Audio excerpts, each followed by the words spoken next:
பெருமழையால் கடுமையாக பாதிக்கப்பட்டுள்ள தென் மாவட்ட மக்களுக்கு 15,000 ரூபாய் நிவாரணம் வழங்க வேண்டும். விடிய அரசு அறிவித்துள்ள 6,000 ரூபாய் மிகவும் குறைவு என்பதால் நிவாரணத்தை உயர்த்தி வழங்க எதிர்க்கட்சித் தலைவர் எடப்பாடி கே பழனிசாமி வலியுறுத்தல். தென் மாவட்டங்களில் வெள்ளத்தால் பாதிக்கப்பட்ட இடங்களில் நோய் தொற்று பரவாமல் இருக்க சிறப்பு மருத்துவ முகாம்களை நடத்த வேண்டும். சுகாதார பணிகளை உடனடியாக துவங்க விடிய அரசுக்கு எதிர்க்கட்சித் தலைவர் எடப்பாடி கே பழனிசாமி அறிவுறுத்தல்.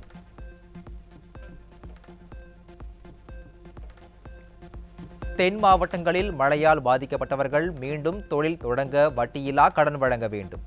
விடியா திமுக அரசுக்கு எதிர்க்கட்சித் தலைவர் எடப்பாடி கே பழனிசாமி வலியுறுத்தல். அதிமுக நிறுவன தலைவர் புரட்சித் தலைவர் எம்ஜிஆரின் 36வது நினைவு தினம். கழக பொதுச் செயலாளர் எடப்பாடி கே பழனிசாமி தலைமையில் அதிமுகவினர் மரியாதை.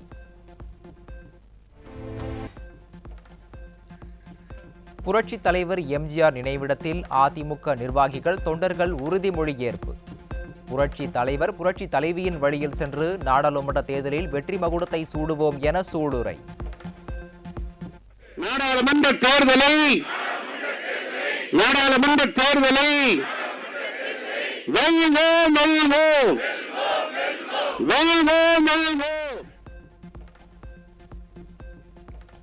புரட்சி தலைவருக்கு மரியாதை செலுத்த அலைக்கடலென திரண்ட அதிமுக தொண்டர்கள் மக்கள் மனதில் நீங்கா இடம்பெற்ற மக்கள் திலகத்திற்கு மரியாதை செலுத்தினர்.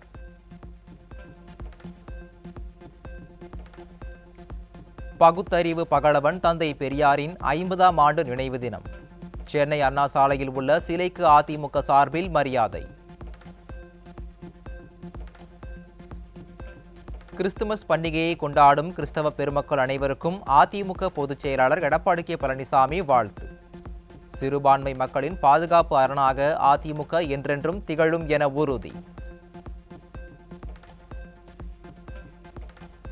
வங்கியில் கடன் வாங்கி தருவதாக கூறி 86 லட்சம் ரூபாய் மோசடி. சென்னை வெள்ளிவாக்கத்தைச் சேர்ந்த திமுக நிர்வாகி உட்பட 2 கைது.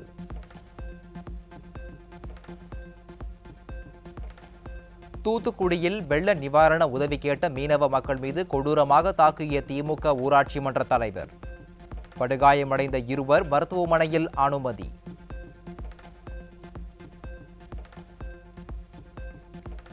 புதுக்கோட்டை மாவட்டம் கந்தர்வக்கோட்டை அருகே டாஸ்மாக் கடையின் பூட்டை உடைத்து 3 லட்சம் ரூபாய் மதிப்பிலான மதுபான பாட்டில்கள் திருட்டு.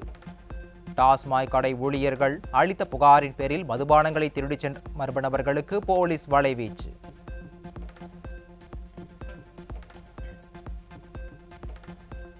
கோவை மற்றும் திருப்பூரில் பாலில் கலப்படம் செய்தவர்களை காப்பாற்ற துடிக்கும் ஆவின் அதிகாரிகள் மீது கடுமையான நடவடிக்கை எடுக்க வேண்டும். பால் முகவர்கள் சங்கம் மற்றும் பொதுமக்கள் வலியுறுத்தல்.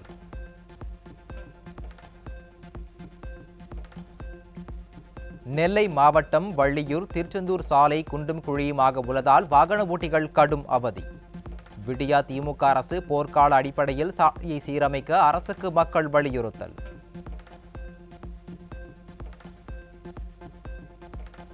வெள்ளத்தால் பாதிக்கப்பட்ட தூத்துக்குடியில் ஒப்பந்த மின் ஊழியர் உயிரிழப்பு. கம்பத்தில் ஏறி மின் இணைப்பை சரி செய்யும் போது உயிரிழந்த சோகம்.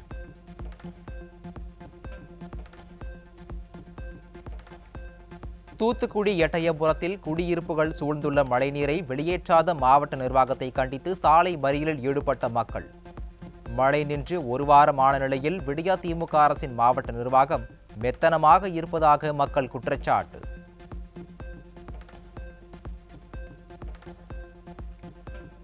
கடலூரில் லாரியில் கொண்டு செல்லப்பட்ட ரேஷன் அரிசி மூட்டை சாலையில் விழுந்து வீணானதை கண்டுகொள்ளாத அதிகாரிகள். விடியா ஆட்சியின் மெத்தன போக்கே காரணம் என பொதுமக்கள் குற்றச்சாட்டு.